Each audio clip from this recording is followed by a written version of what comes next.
எடப்பாடி பழனிசாமி என்கிற தனி மனிதன் மீது திரு செங்கோட்டையனுக்கு ஏற்பட்டிருக்கிற அந்த கடும் கோபம், ஆத்திரம், ஆவேசம் தன்னை வளர்த்த ஒரு மிகப்பெரிய இயக்கத்தையே இல்லை என்று சொல்லக்கூடிய அளவுக்கு இருக்கிறது.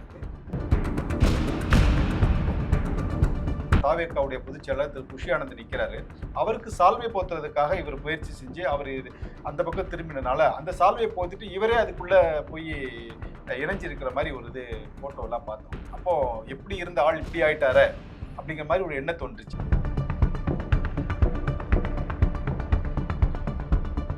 திராவிட முன்னேற்ற கழகத்திற்கு இதுவரையிலும் விழுந்த சிறுபான்மை கிறித்துவ மக்களுடைய அந்த வாக்குகள் நிச்சயமா விஜய் பக்கம் போறதுக்கு கூடுதல் வாய்ப்பு இருக்கு.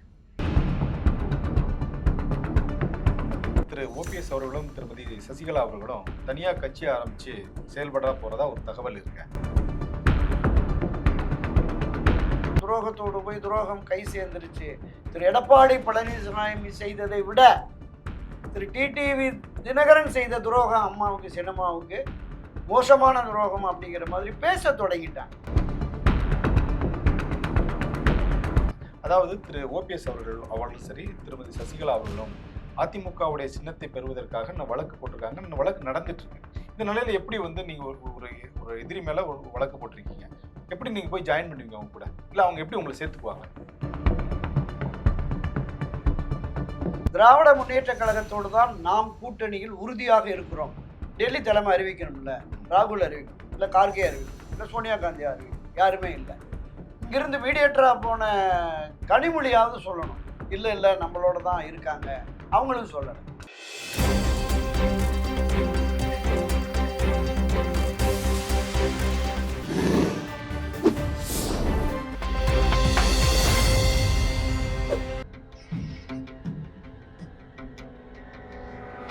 தமிழ் அலை நேயர்களுக்கு வணக்கம். இன்றைய சந்திப்பில் நம்மோடு இணைந்திருப்பவர் திராவிட இயக்க ஆய்வாளர் திரு துரை கருணா அவர்களை வரவேற்பதில் மகிழ்ச்சி. வணக்கம் அண்ணா. வணக்கம். வணக்கம் சகோதரா, நலமா இருக்கீங்களா? நலம்னா நீங்க நல்லா. அதாவது கிட்டத்தட்ட ஒரு 50 ஆண்டு காலம் அதிமுக என்ற இயக்கத்தில் பயணம் செய்து கட்சியிலையும் ஆட்சியிலையும் பல்வேறு பதவிகளை அனுபவித்த திரு செங்கோட்டையன் அவர்கள் நேற்று முன்தினம் ஒரு பேட்டியில சொல்றாரு, அதிமுக ஒரு கட்சியே இல்லை அப்படின்னு தாவேக்காவில் 2 மாதத்திற்கு முன்பு இணைந்த திரு செங்கோட்டையன் சொல்கிறார். நீங்க எப்படி பாக்குறீங்க? எடப்பாடி பழனிசாமி என்கிற தனி மனிதன் மீது திரு செங்கோட்டையனுக்கு ஏற்பட்டிருக்கிற அந்த கடும் கோபம், ஆத்திரம், ஆவேசம் தன்னை வளர்த்த ஒரு மிகப்பெரிய இயக்கத்தையே இல்லை என்று சொல்லக்கூடிய அளவுக்கு இருக்கிறது. அவருடைய தகுதிக்கு இது அழகல்ல அப்படிங்கிறது தான் என்னோட பார்வை. நீங்க குறிப்பிட்டது மாதிரி 1972 அண்ணா திராவிட முன்னேற்ற கழகத்தை புரட்சி தலைவர் தொடங்குகிறார். அதற்கு முன்னதாகவே தலைவருடைய மன்றங்களில் பயணித்தவர் திரு செங்கோட்டையன். 69-70களில் இருந்தே பயணித்தவர். 53 ஆண்டுகளாக அண்ணா திராவிட முன்னேற்ற கழகத்தில் புரட்சி தலைவர் எம்ஜிஆர், செல்வி ஜெயலலிதா அவர்களுக்கு மிக அணுக்கமாக இருந்து பல்வேறு பதவி பொறுப்புகளை பெற்றவர். ஒரு காலகட்டத்தில் எடப்பாடி பழனிசாமி அரசியலுக்கு வருவதற்கு இவர் தான் காரணங்கிற மாதிரி கொங்கு மண்டலத்தில் இன்னும் அது பேசப்படுகிறது. பல்வேறு சந்தர்ப்பங்கள்ல அவர் மீது, எடப்பாடி பழனிசாமி மீது வம்பு வழக்குகள் இருந்தபோது அதிலிருந்து அவரை காப்பாற்றி அரசியலுக்கு கொண்டு வந்து பல்வேறு பொறுப்புகள், கிளை செயலாளர், ஒன்றிய செயலாளர் பொறுப்புகள் கிடைப்பதற்கும் செங்கோட்டையன் தான் காரணம். இல்ல அரசியல்ல தானே ஏத்தி விட்ட ஏனி அரசியல் அதுதான். ஆமா, அது ஒரு துரதிருஷ்டவசமான அரசியல் செயல்பாடுன்னு பார்க்குறேன்.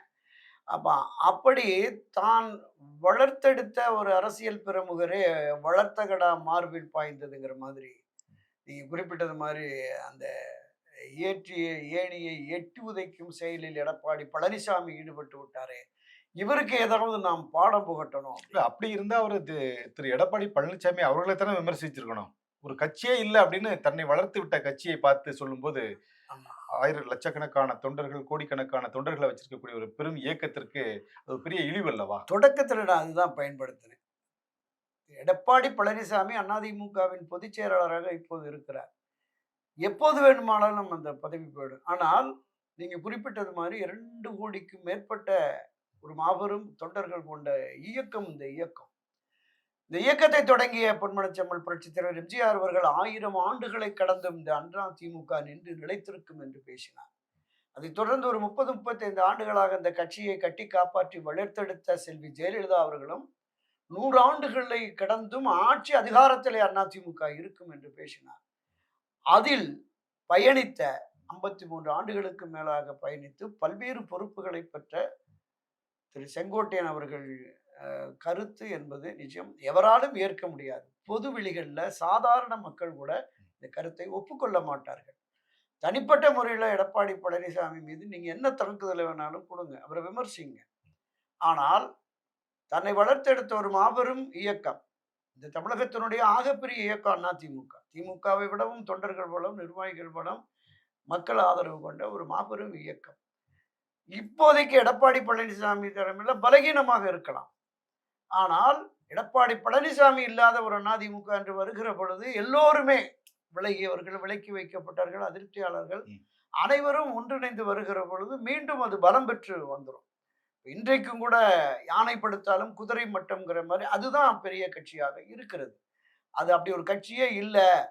பாஜகவோட இருக்கிற 10 கட்சிகளோட அதுவும் ஒரு கட்சி என்று மலினப்படுத்துவது அவருடைய அந்த தகுதிக்கும் அவருடைய அந்த அரசியல் பயணத்துல அவர் மேல ஒரு ஒரு பெரிய மரியாதை இருந்ததுல பொதுவெளிகளில் மக்கள் மத்தியில தொண்டர்கள் மத்தியில அவருடைய ஆதரவாளர்கள் மத்தியிலேயே ஒரு பெரிய அவருக்குன்னு ஒரு மரியாதை இருந்தது. அது இந்த கருத்தால சிதைஞ்சு போயிடுச்சு அப்படின்னு தான் நான் பார்க்கிறேன். இதை நீங்க இப்போ அதாவது செங்கோட்டையன் குறித்து சொல்லும்போது அவருக்கு இருந்த மரியாதை சிறந்து போச்சுன்னு சொல்லும்போது எனக்கு ஒரு காணொளி சமூக வலைத்தளங்களில் பரவிய ஒரு காணொளி ஞாபகத்துக்கு வருது. அதாவது ஒரு மேடையில திரு புஷி ஆனந்த், அதாவது தாவேக்காவுடைய பொதுச் செயலாளர் திரு புஷி ஆனந்த் நிக்கிறாரு. அவருக்கு சால்வை போத்துறதுக்காக இவர் முயற்சி செஞ்சு அவர் அந்த பக்கம் திரும்பினனால அந்த சால்வை போத்துட்டு இவரே அதுக்குள்ள போய் இணைஞ்சிருக்கிற மாதிரி ஒரு போட்டோ எல்லாம் பார்த்தோம். அப்போ எப்படி இருந்த ஆள் இப்படி ஆயிட்டார அப்படிங்கிற மாதிரி ஒரு எண்ணம் தோன்றுச்சு. இல்ல நிறைய அது தொடர்பா மீம்ஸ்லாம் கூட வந்துட்டு இருக்கிறத நம்ம பார்க்கிறோம். அதாவது மலைக்கும் மடுவுக்குமான வேறுபாடுன்னு சொல்லலாம். திரு செங்கோட்டையன் அவர்களுக்கும் புஷி ஆனந்துக்கும் ஒரு வேறுபாடு அப்படின்னு. இவருடைய அரசியல் பயணம் என்று வருகிற பொழுது 1000ல் ஒரு பங்கு கூட புஷி ஆனந்துக்கு இல்லை. அவர் ஒரு சாதாரண புதுச்சேரியில புஷிங்கிற தொகுதியில சட்டமன்ற உறுப்பினர். நான் பார்த்தேன் அந்த படத்தை. ஒரு கையில ஒரு பூங்கொத்தி யாரோ கொடுத்ததை வச்சிருக்காரு. இவர் ஒரு சீனியர் லீடர். இவர் வந்தது எங்களுக்கு ஒரு மிகப்பெரிய வரப்பிரசாதம். அதிமுகவே எங்கிட்ட வந்துருச்சுன்னா இதே புஷி ஆனந்த் உட்பட பலரும் பெருமைப்பட பேசிய நிலை மாறி அவர் ஒரு பொன்னாடை பொறுத்த ஒரு பொது விழாவுக்கு வந்தவரை புறக்கணிக்கிறது என்பது அதை இந்த பாராமுகமாக இருப்பது என்பது கொஞ்சம் கடுமையா சொல்லலாம். திமிர், ஆணவம் அது இருக்கக்கூடாது ஒரு மனிதனுக்கு. அந்த பொன்னாடையை போத்திட்டு திரு செங்கோட்டையன் அவர்கள் அந்த பொன்னாடையை அவரே எடுத்து போத்திக்கிறாரு. அதுதான் அதாவது புஷி ஆனந்தும் தன்னை இணைத்து அந்த பொன்னாடையை போத்திக்கிறது பாக்குறதுக்கு ரொம்ப உண்மையிலே அது வேதனைக்குரியதான். எனக்கு கிட்டத்தட்ட 80ல இருந்து ஒரு 40, 45 ஆண்டுகளாக மரியாதைக்குரிய செங்கோட்டையன் அவர்களை எனக்கு தெரியும். அந்த நிகழ்ச்சியை பார்த்த உடனே விஜயனுடைய சாதாரண ரசிகர்கள் இடத்துக்கு ஒரு ரசிகன் இடத்துல போய் செங்கோட்டையன் நின்னுட்டாரோ அப்படிங்கிற மாதிரி தான் இருக்கு. அவங்கதான் ஆர்வமா பண்ணுவாங்க. விஜய்க்கு பண்ணியிருந்தா கூட ஒரு பெரிய விஷயமா எடுத்துக்கணும். அவர் மாஸ் லீடர், அவரு கூட மாதிரி இல்ல ஆமா, விஜய் நிச்சயமா அதை புறக்கணிச்சிருக்க மாட்டார். அவருக்கு ஒரு மரியாதை இருந்தது. ஏன்னா நம்ம அந்த 2, 3 பொதுக்கூட்டங்களோட பார்த்தோம். அவர் எழுந்து பேசுறதுக்கு திரு செங்கோட்டையன் வரும்போது இவர் எழுந்து நின்னே மரியாதை கொடுத்தாரு. அதெல்லாம் பண்ணாரு. புஷி ஆனந்தனுடைய செயல் என்பது நிச்சயம் எவராலும் அரசியல் தளத்திலும் சரி தாவேக்கால கூட அதை ஏற்க மாட்டாங்க.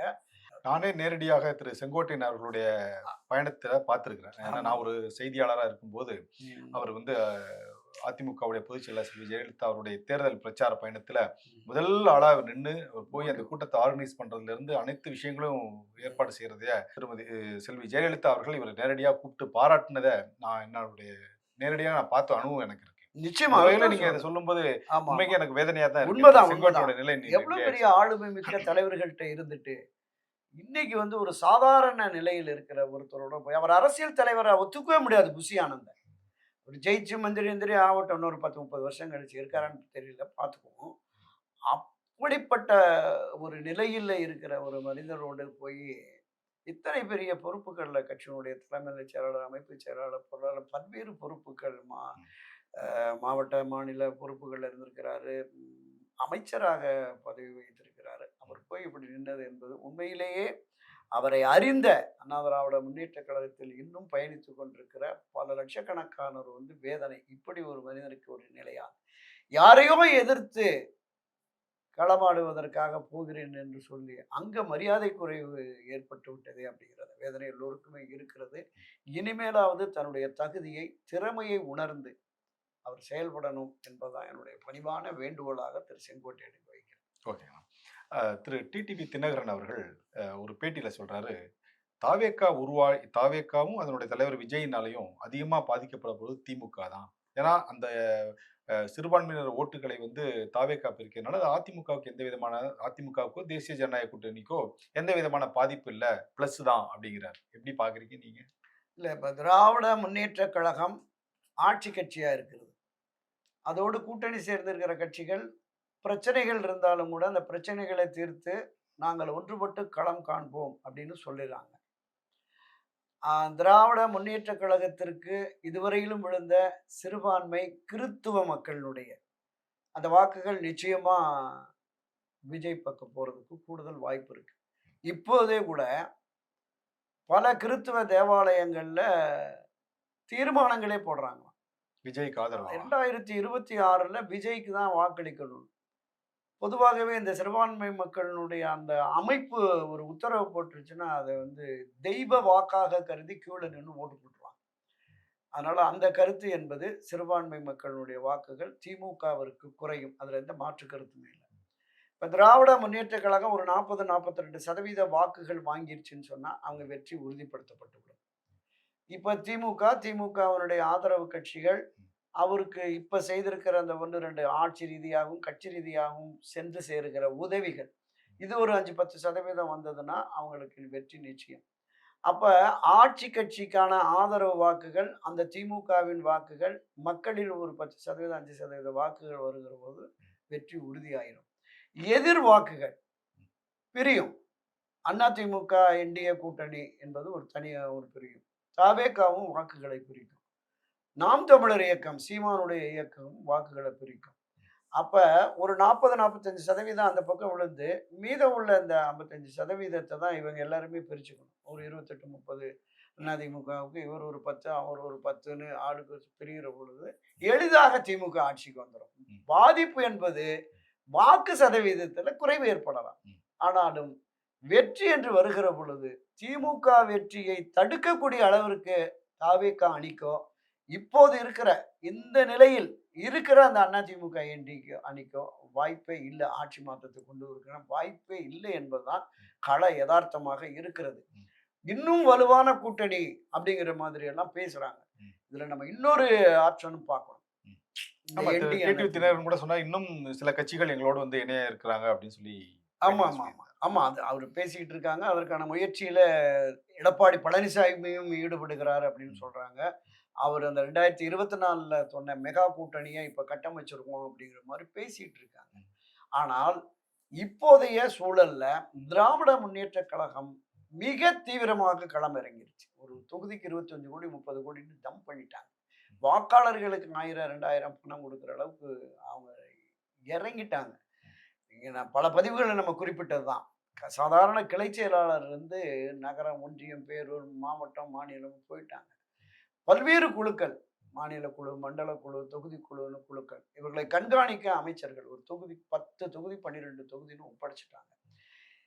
இந்த பணிகளில் பாதி கூட இந்த பக்கம் இல்லை. இன்னும் கட்டமைப்பு வரல. தேர்தல் அறிவிக்கும் வரையிலும் எங்க கூட்டணி பேசிக்கிட்டு இருக்கோம் அப்படிங்கிறார். என்டிஏவில் இருக்கிற ஆட்களை கூட கொண்டு வரல. அப்ப வெற்றி பெற்ற ஆட்சி அதிகாரத்திற்கு வர வேண்டும் என்று விருப்பமுள்ள எடப்பாடி பழனிசாமி இதே அம்மா ஆட்சியை கொண்டு வருவதற்கு எங்களையும் இணைத்துக் கொள்ளுங்கள் அப்படின்னு திரு ஓபிஎஸ், சசிகலா போன்றவர்கள்லாம் சொல்றாங்க. யாரையும் நான் சேர்க்க மாட்டேங்கிறார். மிக தீவிரமாக எதிர்த்த டிடிவி தினகரனை மட்டும் கொண்டு போயிட்டார். டிடிவி தினகரன், நயினார் நாகேந்திரன் இந்த 2 பேரை வச்சு தென் மாவட்டம், டெல்டா மாவட்டத்தில் இருக்கிற முக்குளத்தூர் வாக்குகளை நம்ம பெறுவோம் என்கிற கனவு அவர்களுக்கு இருக்கிறது. ஒருபோதும் நடக்காது.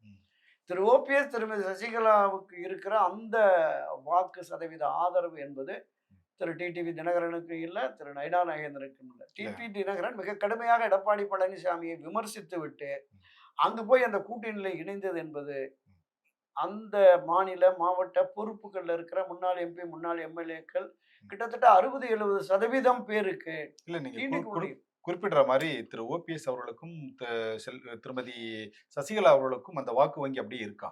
நிச்சயமா, நிச்சயமா. அதாவது நீங்க இந்த 10.5% எடப்பாடி பழனிசாமி அறிவித்தபோது, எடப்பாடி பழனிசாமி என்கிற அந்த இல்ல அவங்க தனி இன்னும் நபர் மீது தேர்தல்ல வந்து ஒரு ஒரு இல்ல, இல்ல, செயலாற்றவில்லையே! இல்ல. அதுதான் நான் சொல்றேன். நீங்க வாக்கு வருகிற பொழுது தான் தெரியும். அதுக்கு இந்த ஒரு பானை சோற்றுக்கு ஒரு சோறு பதம்ன்னு தான் நம்ம ராமநாட எடுத்துக்கிட்டோம். ம். ராமநாடுல அந்த 6 சட்டமன்ற தொகுதிகள்ல 3,42,000 ஓட்டு.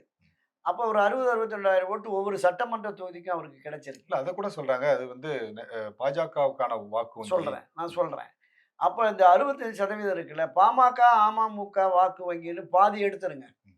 ஒரு 30,000, 35,000 ஓட்டு எடுத்துடலாம். மீத 30,000 ஓட்டு அவருக்கான வாக்குகள்.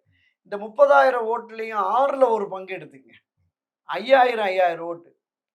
நிச்சயமா இருக்கும். 100% நான் சொல்றேன். ஏன்னா 5%லிருந்து 12% வரைக்கும் இவருடைய ஆதரவு வாக்குகள் இருக்குன்னு சொல்லிட்டு, அவர் சார்ந்த ஒரு அமைப்பு. அண்மையில தான் கடந்த 3 தினங்களுக்கு முன்பு தான் அதை எடுத்து தெளிவாகவே போட்டிருக்காங்க. அதனால அது தேர்தல் வருகிற பொழுது, இதை முன்னிட்டு தான் அமித்ஷா அவர்களும், பியூஷ் கோயல் அவர்களும், நிர்மலா சீதாராமன் அவர்களும் வேலுமணி அழைச்சு சொல்றாங்க. தென் மாவட்டங்கள்ல ஒரு 60, 70 தொகுதி நம்ம வெற்றியை பாதிக்கக்கூடிய அளவுக்கு அவர்களுடைய ஆதரவு வாக்குகள் இருக்கிறதாக தகவல்கள் வருது. எப்படியாவது கன்வின்ஸ் பண்ணி எடப்பாடி பழனிசாமி எல்லாரும் இணைக்கிறதுக்கு பாருங்க அப்படிங்கிற மாரி. ஆனால் ஒரு பிடிவாதமா எடப்பாடி பழனிசாமி மறுத்துட்டார். ஆனா சார், திரு ஓபிஎஸ் அவர்களும், திருமதி சசிகலா அவர்களும் தனியா கட்சி ஆரம்பிச்சு செயல்பட போறதா ஒரு தகவல் இருக்கு. இல்ல அதாவது 2021 தேர்தலை போல நான் ஒதுங்கி இருக்க மாட்டேன். நேரடியாக களத்தில் வந்து என்னுடைய சக்தியை நான் நிரூபிப்பேன். கிட்டத்தட்ட 38 ஆண்டுகளுக்கு மேலாக நான் அம்மாவோடு பயணித்து அரசியல் பயின்றவன். எனக்கு யாரை எப்படி வீழ்த்த வேண்டும் என்று தெரியும். எனவே துரோகிகளையும், விரோதிகளையும் விரட்டி அடித்து அம்மாவின் ஆட்சியை நான் அமைப்பேன் அப்படின்னு ஒரு சூளுரை கடந்த 3ஆம் தேதி சொல்லியிருக்காங்க. அதுக்கு அடுத்து சார் இது மாரி அவங்க தொடர்ந்து பேட்டி குடுக்குறாங்க, பேசுறாங்க. ஆனா ஒரு செயல் இன்னும் இறங்கலையே அவங்க. இல்ல அவங்க தான் அத எப்படி சொல்றாங்கல்ல. வந்து தொண்டர்கள் நம்புவாங்க? இந்த மாரி பேசுறாங்க. அதெல்லாம் பேசுறதெல்லாம் ரொம்ப கவர்ச்சியா இருக்கு. நெறையா ஒரு ரியாக்ஷன்ஸ்லாம் இருக்கு. பட் ஆனா இது வந்து செயலாற்றும்போது தானே அதனுடைய வெளிப்பாடு தெரியும். இன்னும் ஒரு 2, 3 நாட்கள்ல அது தொடர்பான ஒரு அதிரடியான அறிவிப்பு வரும் அப்படிங்கிற மாதிரி நான் கேள்விப்பட்டேன். இப்ப இன்னும் கடந்த 2, 3 நாட்களாக 4ஆம் தேதி, 5ஆம் தேதி, 6ஆம் தேதி அவர் ஒரு ஆலோசனை கூட்டங்கள் நடத்துற பொழுது, பெரும்பான்மையோர் அமமுகல இருந்த நிர்வாகிகள் அங்க வந்திருந்தாங்க. இவங்க திருமதி சசிகலாவினுடைய ஆதரவாளர்களை தாண்டி அமமுகவில் பயணித்தவர்கள். எடப்பாடி பழனிசாமியோடு போய் என்டிஏவுல கூட்டணி என்று அறிவித்தவுடனே, ம். இந்த துரோகியை வீழ்த்துவதற்கு நீங்கள் தயாராக இருங்கள். எங்கள எல்லாம் உசுப்பேத்தி விட்டு நாங்க வந்து கொலை வெறியில இருக்கோம். இப்ப போய் என்டிஏவுல சேர்ந்துட்டு அவர முதலமைச்சர் ஆக்கணும்னு சொன்னா எப்படிங்க எங்களால ஏத்துக்க முடியும்? முடியாது அப்படிங்கிற நிலைமைக்கு எத்தன பேர் இருக்காங்க அப்படி? கிட்டத்தட்ட ஒரு 60, 70% பேர் அமமுகவில் இருக்கவர்கள், சின்னம்மா நீங்க என்ன முடிவெடுத்தாலும் சரின்னு அங்க போயிட்டாங்க. இப்ப போக ஆரம்பிச்சிருக்காங்க. அதிலே ஒரு மாணவரணியைச் சேர்ந்த ஒரு பெண்ண ஒரு நீக்குனதுங்கிறது நிர்வாகிகள் பலருக்கு ஒப்புக்கொள்ளல. நீங்க அமமுக தொடங்கப்பட்டதே திருமதி சசிகலா அவர்கள் அதிமுகவை மீட்டெடுப்பார். அதோடு இணைந்து பயணிப்போம். அவங்களுக்காக தொடங்கினது தான். இப்ப இவரு போய் திடீர்னு அ நாங்க பங்காளி சண்டை, அண்ணன் தம்பி அப்படின்னு சொல்றாரு. திரு டிடிவி தினகரனுக்கான அரசியல் இல்ல அடையாளம் நீங்க என்பதே நீ திருமதி சசிகலா தானே! சார் இப்ப அவங்களும் சொல்றது திருமதி சசிகலா அவங்க சொல்றதும் சரி, திரு ஓபிஎஸ் அவங்க சொல்றதும் சரி, அதாவது அம்மாவுடைய ஆட்சி அமைப்போம்னு. இப்ப அதுக்கான சாத்தியக்கூறுகள் எங்க இருக்கோ, அங்க தானே திரு டிடிவி தினகரன் வந்து செயல்படுவாரு. நீங்க தனியா நின்னு ஜெயிச்சு அம்மா ஆட்சிய கொண்டு வந்துர முடியுமா? இல்ல முடியாது. நீங்க டிடிவி தினகரன் அங்க இணைந்து அம்மாவின் ஆட்சியை கொண்டு வருவதற்கு நான் அங்க அவங்களோட போய் இணைந்து பணியாற்றுகிறேன் அப்படின்னு போயிட்டாரு. அம்மாவின் ஆட்சியை கொண்டு வருவதற்கு இந்த கூட்டணிகள் இப்ப இருக்கிறதால சாத்தியம் இல்ல. அதிகபட்ச வாக்குகள் தென் மாவட்டங்கள்ல இருக்கிற இவங்களையும் கொண்டு போகணும் அப்படின்னு. அம்மா ஆட்சியை கொண்டு வரணும்னு தான் திரு ஓபிஎஸ் விருப்பம். அம்மா ஆட்சியை கொண்டு வரணுங்கிறது தான் திருமதி சசிகலாவுடைய விருப்பம். அப்ப வாக்குகள் எல்லாம் சேர்ந்தானா அம்மா ஆட்சியை கொண்டு வர முடியும். அப்ப அந்த கான்செப்ட்ல இருந்து நீங்க விலகி போறீங்க அப்படிங்கிறது தான் இவங்க குற்றச்சாட்டு. நான் என்ன சொல்றேன், ஒரு 10 ஆண்டுகளுக்கு மேலாக செல்வி ஜெயலலிதா அவர்களால நீக்கி வைக்கப்பட்டு தனியாக இருந்தவர, செல்வி ஜெயலலிதாவுடைய மறைவுக்கு பிறகு கொண்டு வந்து கட்சியில இணைத்து, கட்சியினுடைய துணை பொதுச் செயலாளர். நான் சிறைக்கு போறேன் பொதுச் செயலாளர். நீ துணை பொதுச் செயலாளர் இருந்து கட்சியை வழிநடத்து அப்படின்னு தான் அவங்க போனாங்க. திரு எடப்பாடி பழனிசாமி நீக்கிய உடனே எனக்கு துரோகம் இழைத்த எடப்பாடி பழனிசாமிக்கு நான் பாடம் புகட்டுவேன்னு 9 வருஷமா பாடம் புகட்டிக்கிட்டே இருக்கிறார். இப்ப திடீர்னு போய் பங்காளி சண்டை, அண்ணன் தம்பி சண்டைங்கிறாங்க. அதான் சார் உங்களை அரசியல் அரசியலில் ஆளாக்கிய திருமதி சசிகலாவுக்கு எதிரான நிலைப்பாட்டில் இன்னும் தொடர்கிறார் எடப்பாடி பழனிசாமி. அவங்களோட நீங்க கைகோர்த்தா பொதுவெளிகளில் உங்கள் ஆதரவு நிலையில் இருக்கிற திருமதி சசிகலாவின் அவங்களுக்காக தான் அமமுகவில் இருக்கும். நான் பல நிர்வாகிகளை சந்திச்சு பேசினேன். மாநில மாவட்ட நிர்வாகிகள், பேச்சாளர்கள் பலருமே அமமுக இருக்கிறவங்க என்னோட தொடர்ந்து பேசிட்டு இருக்காங்க. அவங்கெல்லாம் சொல்றாங்க, என்ன சொல்றாங்க? அம்மா உங்களுக்கு அரசியல் கொண்டு வந்தது, அரசியலுக்கு அறிமுகப்படுத்தினது, உங்களை ஆளாக்குனது சின்னமா தானே டிடிவி தினகரனை. அவங்களுக்கு நீங்க துரோகம் இழைத்து அவரோட போய் நீங்க எப்படி கை கோர்க்கலாம் அப்படிங்கிற போது அப்பதான் இவங்க விமர்சனம் வருது. துரோகத்தை கை கொடுக்கிறேன், துரோகத்தோடு போய் துரோகம் கை சேர்ந்துருச்சு. திரு எடப்பாடி பழனிசாமி செய்ததை விட திரு டிடிவி தினகரன் செய்த துரோகம் அம்மாவுக்கு, சின்னம்மாவுக்கு மோசமான துரோகம் அப்படிங்கிற மாதிரி பேச தொடங்கிட்டாங்க. அதுதான் இப்ப திராவிட முன்னேற்ற கழகத்தை ஆட்சி அதிகாரத்திலிருந்து வீழ்த்த வேண்டும் என்றால் ஒரு வலிமையான கட்டமைப்பு அதிமுகவுக்கு இருக்கணும். இதான் இவங்க எல்லாம் சொல்லிட்டு வராங்க. தொடர்ந்து சொல்லிட்டு வராங்க. திமுகவை இந்த ஆட்சி கட்டுல இருந்து அகற்றணும் அப்படின்னா நம்ம எல்லாம் ஒண்ணு சேர்ந்து திமுக அகற்றணுங்கிறாங்க. ஆனா இவங்க ஏற்கனவே ஒரு மெகா கூட்டணி அமைச்சிருக்காங்க. அந்த கூட்டணியில ஒண்ணு இவங்க சேரணும். இல்ல அப்படின்னா வேற இவங்களுக்கு என்ன ஆப்ஷன் இருக்கு? இல்ல நீங்க மெகா கூட்டணியில சேர்ந்து 3 தொகுதி 6 தொகுதி வாங்கிட்டு எல்லாம் நிக்க முடியாதுங்கிறது தான் ஓபிஎஸ் சசிகலாவுடைய நிலைப்பாடு. அண்ணா திராவிட முன்னேற்ற கழகத்தில் ஒருங்கிணைக்க வேண்டுங்கிறது தான் திரு ஓபிஎஸ் அவர்களை பொறுத்தளவு. அதுதான் நடக்கவே நடக்காதுன்னு ஆகி போச்சு. இனிமேல் அடுத்த ஆப்ஷன்ஸ் ஆமா நடக்காது என்று திட்டம் என்ன அப்படிங்கறதா கேள்வியா இருக்கு. உங்க முன்னால இதுவரையிலும் இவ்வளவு பிடிவாதமாக இருந்து மீண்டும் திராவிட முன்னேற்ற கழகம் ஆட்சி அமைப்பதற்கு எடப்பாடி பழனிசாமி துணை போகிறாரோ அப்படிங்கிற விமர்சனம் கூட வந்துருச்சு. ஏன்னா எந்த நடவடிக்கையும் இல்லை. இந்த 4.5 ஆண்டுகளாக திராவிட முன்னேற்ற கழகம் என்னவெல்லாம் வெளியில சொன்னாங்களோ எடப்பாடி பழனிசாமி தலைமையிலான ஆட்சியின் மீது, எடப்பாடி உறவினர்கள் குடும்பத்தினர் மீது, அது தொடர்பா எந்த நடவடிக்கையும் இல்லை. கோடநாடு கொலை கொள்ளை வழக்குல உண்மை குற்றவாளியை கண்டறிந்து தண்டிப்பேனாரு, எந்த நடவடிக்கையும் இல்லை. ஆக மரியாதைக்குரிய மறைந்த முன்னாள் முதலமைச்சர் செல்வி ஜெயலலிதா மிகச்சிறந்த ஆளுமை மிக்க, மக்கள் செல்வாக்கு மிக்க தலைவராக இருந்த அவர் மீதே 96ல் 3 சிறப்பு நீதிமன்றங்களை போட்டு வம்பு வழக்குன்னு அவங்களையும் சிறையில் தள்ளி கிட்டத்தட்ட 10-12 அமைச்சர்கள் மீது நடவடிக்கை எடுத்தார். அதுல 1% கூட திரு ஸ்டாலின் தலைமையிலான திமுக அரசு எடப்பாடி பழனிசாமி தலைமையிலான அரசின் மீது எடுக்கவில்லையே. அப்ப அண்டர் டீலிங் இருக்கு அப்படிங்கிற குற்றச்சாட்டு வந்துருச்சு. தொடர்ந்து திரு எடப்பாடி ஓபிஎஸ் சேர்க்க மாட்டேன், சசிகலாவை சேர்க்க மாட்டேன் என்று சொல்லுவதனுடைய நோக்கமே இவர்கள் இணைந்தால் அதிமுக ஆட்சி வந்துடும். அப்ப ஸ்டாலின் அதை விரும்ப மாட்டார்.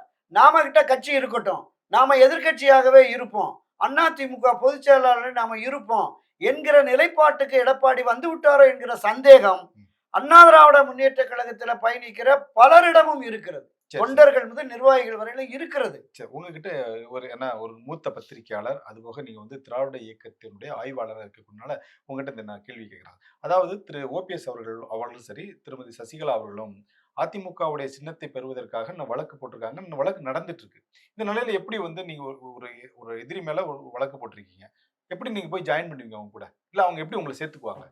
இல்ல வழக்கை வாபஸ் வாங்காம எப்படி சேர்த்துவீங்க? எனக்கு ஒரு சந்தேகம் இருக்கு. அதை நீங்க இல்ல நிச்சயமாக இந்த சந்தேகம் சரியானதுதான்.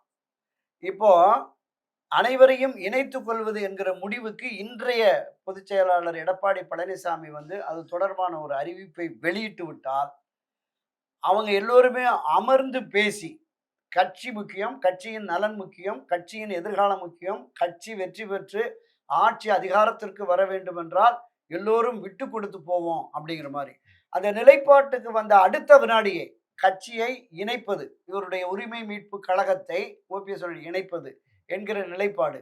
அதே மாதிரி திருமதி வி.கே. சசிகலா அவர்களுமே இணைந்து அம்மா ஆட்சியை கொண்டு வரும் என்கிற பொழுது அவருமே அந்த பொதுச் செயலாளர் என்கிற நிலைப்பாட்டிலிருந்து நிச்சயமாக அந்த தீர்ப்பும் கூட ஒரு பெரிய அளவுல இல்லை, இடையூறாக இல்லை அப்படின்னு தான் பார்க்குறோம். அப்ப இந்த தலைவர்கள் அமர்ந்து 3 பேருமே, திரு எடப்பாடி, திரு ஓபிஎஸ், திரு சசிகலா அவர்கள் அமர்ந்து கட்சி நலன் கருதி நாம் விட்டு கொடுப்போம் என்கிற நிலைப்பாட்டை பொதுச் செயலாளராக அவரே இருக்கட்டும் அப்படிங்கிற மாதிரி இவருடைய ஆதரவாளர்களுக்கு மட்டும் ஒரு கணிசமான இடங்களை கொடுப்போம் அப்படின்னு அமர்ந்து பேசினால் பேச்சுவார்த்தையில தீர்க்க முடியாது எதுவுமே இல்லை. இவர் நான் ஒருங்கிணைப்பாளராக என்னை தொடர வேண்டும் என்று தான் போனார். 2021 டிசம்பர்ல இருக்குது 2026 டிசம்பர் வரைக்கும். இப்ப கடைசி என்ன சொல்லிட்டாரு? பிரிந்து கிடக்கிற இந்த சக்திகள் என்னோடு அனுபவித்திருக்கிற இவர்களை அரவணைத்தாலே போதும், எனக்கு எந்த பொறுப்பும் வேண்டாம். திரு ஓபிஎஸ் அவர்கள் கூட இப்போ யாருமே பெரிய நிர்வாகிகள் யாருமே இல்லையே. முன்னாள் அமைச்சர் வெல்லமண்டி நடராஜன் அவர் இருக்காரு, ஐயப்பன் எம்எல்ஏ இப்போ பிரசண்டா அவர் எம்எல்ஏ, இவங்க 2 பேர் தானே இருக்காங்க. வேற எப்படி எல்லாத்தையும் இணைக்க சொல்றீங்க? அண்ணா திராவிட முன்னேற்ற அவர் கூட இருந்த திரு தர்மர் எம்பி கூட இப்போ எடப்பாடி பழனிசாமி அவர்கள் முன்னிலையில இணைஞ்சிட்டார் கட்சியில. ஆமா, அண்ணா திராவிட முன்னேற்ற கழகம் என்பது வெறும் முன்னணி தலைவர்கள் கொண்ட கட்சி இல்ல. நீங்க ஏற்கனவே வந்து தொடர்ந்து சொல்லியிருக்கீங்க. இன்றைக்கும் அதைத்தான் பதிவு இன்றைக்கும் அதைத்தான் பதிவு பண்றேன். இப்ப தேனி மாவட்டத்துல ஒரு கூட்டம் போட்டிருந்தாரு, மாவட்ட கூட்டம் தான். தேனி மாவட்டம், ராமநாதபுரம் மாவட்டம், சிவகங்கை மாவட்டம், விருதுநகர், தென்காசி, திருநெல்வேலி இந்த மாவட்டங்கள்ல தலைவர் கால அம்மா காலத்தில் இருந்த நிர்வாகிகளே 50-60% இருக்கிறாங்க. கீழே கிளை செயலர், நகரம், ஒன்றியம் அந்த 18 பிரிவுகள்ல அவங்க எல்லாமே இன்னும் இருக்கிறாங்க. தேனி மாவட்டத்தில் மிக அதிகபட்சமாக இருக்கிறார்கள். எனவே முன்னணியினர் அவங்க போயிட்டாங்கிறதுனால அவர் பின்னாடி யாரும் இல்லை. நான் சொன்னேன்ல, ஒரு தொகுதிக்கு 5000-6000 ஓட்டுங்கிறது அது நிச்சயமாக இருக்கிறது. நீங்க வெறும் 137 ஓட்டுல தான் இங்க டி நகர் சத்யா. அதனால வாக்குகள் முக்கியம் என்பதை கருத வேண்டும். வெற்றி சாத்தியம் என்று கருதுவார்களேயானால் எல்லோருமே இணைந்து பயணிப்பார்கள். இவங்க அமர்ந்து பேசினால் நிச்சயமா தீர்வு கிடைக்கும். அப்படி இல்லைங்கிற பட்சத்துல இந்த துரோகியை வீழ்த்துவதற்கு எந்த ஆயுதத்தையும் எடுக்க தயார் என்கிற நிலைப்பாட்டிற்கு திரு ஓபிஎஸ், திருமதி சசிகலா வந்துட்டாங்கன்னா இன்னும் மோசமான தோல்வி, எதிர்க்கட்சி அந்தஸ்தை கூட பெற முடியாத தோல்வியை எடப்பாடி பழனிசாமி சந்திப்பார், இது உறுதி. இப்ப சார் கிட்டத்தட்ட அதாவது காத்திருந்து காத்திருந்து காலங்கள் போன இடம் ஒரு பாட்டு நம்ம கேள்விப்பட்டிருப்போம். அது மாதிரிதான் இப்ப இன்னைக்கு காங்கிரஸோட நிலைமை இருக்கு. 31 நாளுக்கு 36 நாளுக்கு மேல ஆகிவிட்டது. அவங்க குழு அமைச்சு திமுகவோட ஒரு பேச்சுவார்த்தை நடத்தணும் அப்படின்னு சொல்லி குழு போட்டு இவங்க பாட்டு உட்காந்துட்டே இருக்காங்க. திமுக இன்னும் வந்து ஒரு பேச்சுவார்த்தை, கூட்டணி குறித்து பேச்சுவார்த்தை நடத்துக்கு ஒரு குழுவும் போடல, ஒன்றும் போடல. நீங்க இருந்தா இருங்க, போனா போங்கிற அந்த ரேஞ்சில் இருக்கிறாங்க. இன்னைக்கு வந்து காங்கிரஸ் உடைய மாவட்ட தலைவர்கள் எல்லாம் டெல்லிக்கு அழைக்கப்பட்டு அங்க பேச்சுவார்த்தைக்கு போயிருக்காங்கன்னு ஒரு தகவல் இருக்கு. இதுக்கிடையில வந்து செல்வ பிறந்தை அவர்கள் சொல்றாரு, இன்னும் ஒரு நாள் எங்களை கூப்பிட்டுருவாங்க, நீங்க தேவையில்லாத நீங்க வந்து விவாதம் பண்ணாதீங்க. இது எப்படி பாக்குறீங்க? இல்லை, இந்திய தேசிய காங்கிரஸ் கட்சிக்கு இந்த முறை எப்படியாவது அதிக இடம் ஆட்சியில் பங்கு பெறணும் அப்படிங்கிற நோக்கம் ஒரு 60-70% கட்சியில் இருக்கிற நிர்வாகிகள் மத்தியில் வந்துருச்சு. பல இடங்களில் மாவட்ட அமைப்புகளே தீர்மானங்கள் போடுறாங்க, இளைஞர் அமைப்பு தீர்மானம் போடுறாங்க, டெல்லிக்கெல்லாம் அனுப்பியிருக்காங்க. அவங்களுக்கு என்னன்னா, அந்த 80ல் 50-50 சீட் ஷேரிங் போட்டு அப்போ இழந்துட்டோம் ஆட்சியை. 96-2001 காலகட்டத்தில் மைனாரிட்டியாக இருந்தது. அன்னைக்கு காங்கிரஸும் பாமகவும் வலியுறுத்தி இருந்தால் கூட்டணி ஆட்சியாக அமைஞ்சிருக்கும். ஸோ அந்த இதுவும் போயிடுச்சு. அதனால் இப்போ நாம் வந்து இந்த அதிகாரத்தில் பங்கு அப்படிங்கிற மாதிரி தொடக்கம் முதலே பல பேர் பார்த்துருக்கோம். நீங்கள் நம்ம திருச்சி வேலுசாமி உட்பட பல மூத்த முன்னோடிகளும் கூட ஆட்சி அதிகாரத்தில் பங்குன்னு கட்சியினுடைய மாநிலத்தினுடைய துணைத் தலைவராக இருக்க பொன் கிருஷ்ணமூர்த்தி துணை முதலமைச்சரே வேணும், அடிஷனலா 2-3 அமைச்சர்கள் எம்பியா இருக்கக்கூடிய மாணிக் தாக்கூர் தொடர்ந்து பேசுறார், தொடர்ந்து வலியுறுத்துகிறார் திமுக எதிரான கருத்து. நீங்க டெல்லியிலிருந்து வர்ற கிரீஷ் ஓடங்கர் ஆகட்டும், ஒரு பிரவீன் சக்கரவர்த்தி ஆகட்டும், வேணுகோபால் ஆகட்டும், டெல்லியினுடைய தூதுவர்களாக வருகிறவர்கள் கூட திமுக விமர்சிக்கிறார்கள். அதிக இடம் வேணுங்கிறதுல இருக்காங்க. 100-120 தொகுதிகளை போய் வேலை பாருங்கள்லாம் சொல்லிட்டு போனாங்க, நம்ம பார்த்தோம். அப்ப இந்த பிரச்சனை நீள வேண்டாம், திராவிட முன்னேற்ற கழகத்தோடு தான் நாம் கூட்டணியில் உறுதியாக இருக்கிறோம். டெல்லி தலைமை அறிவிக்கணும்ல, ராகுல் அறிவிக்கணும், இல்லை கார்கே அறிவிக்கணும், இல்லை சோனியா காந்தியா அறிவிக்கணும், யாருமே இல்லை. இங்கிருந்து மீடியேட்டரா போன கனிமொழியாவது சொல்லணும், இல்லை இல்லை நம்மளோட தான் இருக்காங்க, அவங்களும் சொல்லலை. அங்கே என்ன சொன்னாங்கன்னா 41 இடம் உள்ளாட்சி, ஊரக உள்ளாட்சி தேர்தலில் 20% அமைச்சரவை நீங்க பார்த்து கொடுங்க. அப்ப மைனாரிட்டியா வந்துருச்சுன்னா அங்க நமக்கு தேவை அப்படிங்கிற மாதிரி.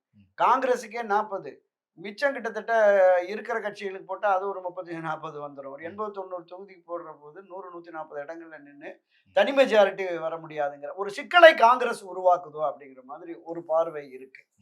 திராவிட முன்னேற்ற கழகத்தை பொறுத்தளவில் இன்னும் அவங்களும் வெளிப்படையா சொல்லலை.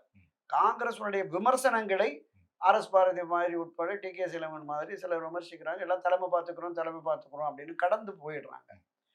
காங்கிரஸுடைய செல்வ பெருந்தகை 2 நாளைக்கு முன்னாடி கூட பேசுறாரு. பெருந்தன்மையா அமைச்சரவையில கூட இடம் குடுக்கலாம் அப்படிங்கிற மாரி சொல்றாரு. இப்போ காங்கிரஸ் என்டிஏ கூட்டணி உறுதியோடு இருக்கும் அப்படின்னு திரு ஸ்டாலின் இதுவரைக்கும் சொல்லல. இந்தியா கூட்டணி. நம்ம இந்தி இந்தியா இந்தி கூட்டணின்னு அவர் சொல்லவே இல்ல. சொல்லவே இல்ல. இப்ப இதுவரைக்கும் சொல்லல. அப்போ அதாவது இதே கூட்டணி தான் பாராளுமன்ற தொகுதிக்கும் இருந்துச்சு. அப்போ வந்து இந்தியா கூட்டணின்னு சொன்னாங்க. ஆமா, ஆனா ஆமா. இப்போ வந்து இன்றைக்கு திமுக தலைமையில ஆ, திமுக கூட்டணி தான் அதுல காங்கிரஸ் இடம்பெறும்னு தான் பேசுறாங்க. அப்ப இதுவரையிலும் ஒரு சிக்கலான நிலை ஒரு இடியப்ப சிக்கலா தான் இருக்கு. என்ன நிலைப்பாட்டை நீங்க நீங்க குறிப்பிட்டது மாரி 1 மாசத்துக்கு முன்னாடியே அவங்க குழு போட்டாங்க. குழு போட்டு காத்துக்கிட்டு இருக்காங்க. ஒரு சிட்டிங் உட்கார்ந்தாங்கன்னு நெனைக்கிறேன். இல்ல. பேசினாங்க. அதாவது ஆமா. கிரீஷ் ஜோடங்கர் தலைமையில போய் பார்த்தாங்க. ஒரு ஆமா. அவங்களுடைய ம். கோரிக்கைய குடுத்தாங்க. அவ்வளவுதான். அதோட நிக்குது. ஆமா, ஆமா, ஆமா. அதுல ஆமா. அதுக்கு பிறகு அதிகாரப்பூர்வமாக திமுக குழு, காங்கிரஸ் குழு பேசல அப்படிங்கிறது பார்த்துருக்கோம். இப்ப எந்த நிலைப்பாட்டை திராவிட முன்னேற்ற கழகம் எடுக்க போகிறதுங்கிறது நமக்கு தெரியல. ஒருவேளை காங்கிரஸ் பிடிவாதமா இருந்தா கழட்டி விட்டுட்டு தேமுதிக மாதிரி கட்சிகளை சேர்த்துட்டு போயிருவோம். இருக்கிற கட்சிகளுக்கு இந்த இரட்டை இலக்கம் கேட்டுக்கிட்டு இருக்காங்க. அவங்களுக்கு கூட குடுத்துட்டு போயிருவோம் அப்படிங்கிற ஒரு முடிவு எடுத்தாலும் ஆச்சரியப்படுறதுக்கு இல்ல. சரி சார். நீங்க சொன்ன இன்னொன்று ம். காங்கிரஸ் 2029ல நாடாளுமன்ற உறுப்பினர்கள் தான் அவங்களுக்கு முக்கியம். இதுல கைவிட்டோம்னா, அப்ப தாவேக்கால இல்ல அதுக்கு இன்னும் நாட்கள் இல்ல 2029க்கு அவங்க இந்த பிரதான 3 நோக்கம் இல்ல ஆமா. 3 ஆண்டுகள் இருக்கு. அந்த 3 அதுதான் ஆண்டுகள்ல சூழ்நிலைகள் எப்படி வேணாலும் மாறலாம் மாறும். இல்லையா? பிரதான நோக்கம் என்பது அதை நோக்கி பயணிக்கிறதுனால, ஒரு முரண்பாடுக்கு அ அவங்களுக்குள்ள ஒரு நெருடலை ஏற்படுத்தி விட வேண்டாம் என்கிற எண்ணம் டெல்லிக்கு இருக்குமேயானால் சரண்டர் ஆயிருவாங்க.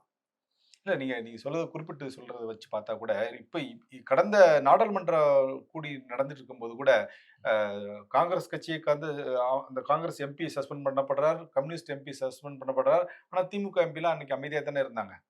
அதாவது டெல்லியில. டெல்லியில. இப்பவே ஒரு ஒரு சப்போர்ட் இல்லாத மாரி ஒரு சூழ்நிலை தானே நிலவுது. ஏன்னா ஆ இதுக்கு முன்னாடி காங்கிரஸ்க்கு ஒரு பிரச்சனைனா திமுக உடனே எந்திரிச்சு குரல் கொடுக்கும். திமுகவுக்கு ஒரு பிரச்சனைனா காங்கிரஸ் எம்பிக்கள் எல்லாம் எந்திரிச்சு குரல் கொடுத்தாங்க.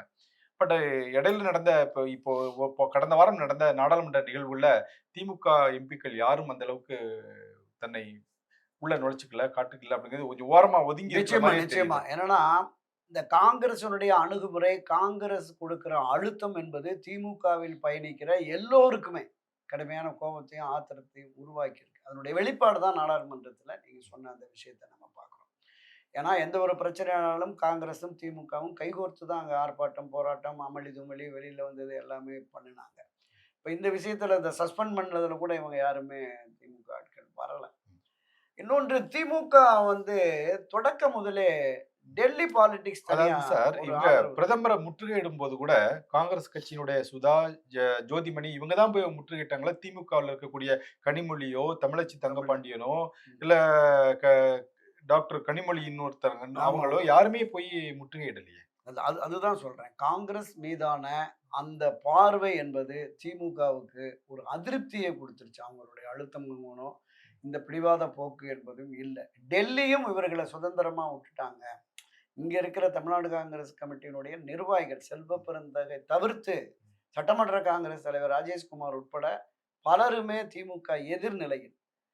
திமுகவிடம் அதிக இடங்களும், ஆட்சி அதிகாரத்திலும் பங்கு பெற வேண்டும் என்கிற அந்த நிலைப்பாட்டை கொண்டிருக்கிற அ ஆட்கள் நாளுக்கு நாள் அந்த எண்ணிக்கை அதிகரிக்கிற பொழுது, திமுகவின் கோபம் என்பது அவர்கள் மீது வந்துருச்சு. அந்த கோபத்தின் வெளிப்பாடா தான் நாடாளுமன்ற செயல்பாடுகள நம்ம பார்க்கிறோம். சரிங்க சார். சார் நீங்க கிட்டத்தட்ட பல சட்டமன்ற தேர்தல்கள், பல நாடாளுமன்ற தேர்தல்கள களத்துல நின்னு பார்த்த அப்படிங்கிற முறையில உங்ககிட்ட இந்த கேள்வி கேட்கிறேன். அத ஒருவேள திமுக கூட்டணியிலிருந்து காங்கிரஸ் வெளியேறி தாவேக்கா கூடயோ, இல்ல வேற கூடயோ கூட்டணி வச்சா, அரசியல் சூழ்நிலைகள் எப்படி மாறும் சார்? காங்கிரஸ் கட்சி திமுகவிலிருந்து வெளியேறி தாவேகாவுடன் இணைந்தால், தாவேகாவோட போறதுக்கு இந்த கூட்டணி ஆ சிறிய சிறிய கட்சிகள் அங்க வருவதற்கு கூடுதல் வாய்ப்பு இருக்கு. உதாரணத்திற்கு திரு ஓபிஎஸ் அவர்கள் தலைமையிலான அந்த அமைப்பு, அ இன்னும் தேமுதிக இப்படி புதிய தமிழகம் இது கூட இன்னும் முடிவு ஆமா, எடுக்கலையே! ஆமா, ஆமா. புதிய தமிழகம். இப்படி காங்கிரஸ், தாவேகா ஒரு வலுவான கூட்டணியை கட்டமைத்து விட்டது என்று வருகிற பொழுது, 100% சிறுபான்மை வாக்குகள் இங்க கிடைக்கிறதுக்கான வாய்ப்பு இருக்கு. ஒரு மிகப்பெரிய இந்த 2 அரசியல் கட்சிகள், திராவிட முன்னேற்றக் கழகமும் சரி, அனைத்து இந்திய அண்ணா திராவிட முன்னேற்ற கழகம் சரி, ஆட்சி அதிகாரத்திற்கு வரக்கூடிய பெரும்பான்மை கிடைக்காமல் ஒரு தொங்கு சர்க்கார் உருவாவதற்கு கூடுதல் வாய்ப்பு இருக்கு. நீங்க தென் மாவட்டங்கள்ல பரவலாகவே விஜய்க்கு ஒரு அ 10, 15% வாக்குகள் இருக்கு. அடுத்து வருகிற காங்கிரஸ் மற்ற தோழமை கட்சிகளுடைய வாக்குகள் வருகிற பொழுது ஒரு கணிசமான அளவிற்கு இடங்களை குறைந்தபட்சம் ஒரு 10, 30 தொகுதிகள்லயாவது அவர்கள் வெற்றி பெற்று விட்டால் தனித்து ஆட்சி என்பது இருக்காது. அப்படி வருகிற பொழுது ஒரு கணிசமான இடங்களை அண்ணா திராவிட முன்னேற்ற கழக என்டிஏ கூட்டணி வந்ததுன்னா, தாவேகா தலைமையிலான அணி, தாவேகா காங்கிரஸ் தலைமையிலான அணி அதிமுகவோடு ஒரு கூட்டணி அரசை அமைப்பதற்கு கூட கூடுதல் வாய்ப்பு இருக்கலாம். அதுக்கு சாத்தியக்கூறே கிடையாது சார். ஏன்னா அதிமுகவோட பாஜக இருக்கு. பாஜக இருக்க கூட்டணியோட எப்படி காங்கிரஸ் வருவாங்க? இல்ல. தேர்தலுக்கு பிறகு எதிரும் புதிருமா இருந்த பல பேர் நம்ம பார்த்துருக்கோம். கர்நாடகாவுல, தெலுங்கானா பல இடங்கள்ல பார்த்துருக்கோம். ஒருவரை தோற்கடிக்க வேண்டும் என்று தேர்தல்ல களம் பணியாற்றிவிட்டு, அவர்களோடு இணைந்து கைகோர்த்து ஆட்சி அதிகாரத்திற்கு வந்ததெல்லாம் நீங்க சொன்ன மாரி அரசியல்ல எப்போ வேணாலும் மகாராஷ்டிரா நடந்திருக்கு. எல்லாம் நடக்கலாம். இந்த திமுக மீதான அதிருப்தி என்பது, அந்த அதிருப்தியை அறுவடை செய்வதற்கு அண்ணா திராவிட முன்னேற்ற கழகத்திற்கு, இந்த கூட்டணிக்கு, என்டிஏ கூட்டணிக்கு போதிய வலிமை இல்லாத சூழல்ல, ஒரு புதிய கூட்டணியாக இந்த கூட்டணி வருகிற பொழுது, காங்கிரஸ், தாவேகா, ஓபிஎஸ் அணி மற்ற வருகிற பொழுது, அது ஒரு பெரிய ஃபோர்ஸா இருக்கும். ஒரு ஒரு ஆட்சி மாற்றத்தை கொண்டு வருவதற்கான ஒரு ஃபோர்ஸா அத கருத முடியாது. ஆட்சி மாற்றத்தை ஒருபோதும் அவர்கள் கொண்டு வர முடியாது. ஆனால், நிறைய இடங்கள்ல இந்த மாதிரியான பாதிப்பை உருவாக்குவதற்கு வாய்ப்பு இருக்கிறது. இன்னொரு பார்வையும் எனக்கு உண்டு. காலங்காலமாக திராவிட முன்னேற்ற கழகம் அல்லது அனைத்து இந்திய அண்ணா திராவிட முன்னேற்ற கழகம் இதுதான் மாறி மாறி ஆட்சி அதிகாரத்திற்கு வந்திருக்கிறது. இந்த 3வது அணி என்று வருகிற பொழுது, அந்த 3வது அணியை ஒப்புக்கொள்ள, ஏற்றுக்கொள்ள வாக்காளர்கள் மறுத்தார். மக்கள் நல கூட்டணின்னு அப்படி ஒரு 3வது 2016 அதுதான் நான் சொல்ல வரேன். ஒரு 20, 30 இடங்கள்ல வெற்றி பெறுவதற்கு இந்த தாவேகாவுடைய வாக்குகள், காங்கிரஸ் மற்ற கூட்டணி வாக்குகள் வந்து சேரும் அப்படின்னு அப்படி ஒரு பார்வை இருக்கு.